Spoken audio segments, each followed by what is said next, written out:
Laetitia Hallyday sort du silence. Ce dimanche 18 octobre, la veuve de Johnny Hallyday a répondu aux questions d'Audrey Crespo-Mara dans 7 à 8.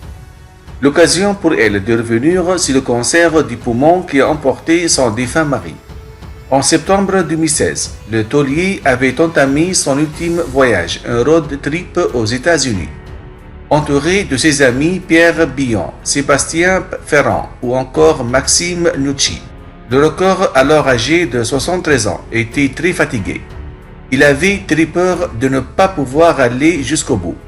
J'ai vu qu'il était à bout de souffle et qu'il avait du mal à respirer, a raconté la maman de Jade et Joy sur TF1. Si son médecin suspectait une infection, Johnny Hallyday souffrait en réalité d'un cancer de stade 4. Un diagnostic que son épouse a décidé de ne pas lui révéler. On me dit qu'il en a pour 3 mois, donc à ce moment-là, tout s'écroule, confie-t-elle la voix sanglotante. On ne sait pas comment on va faire, comment on va lui dire.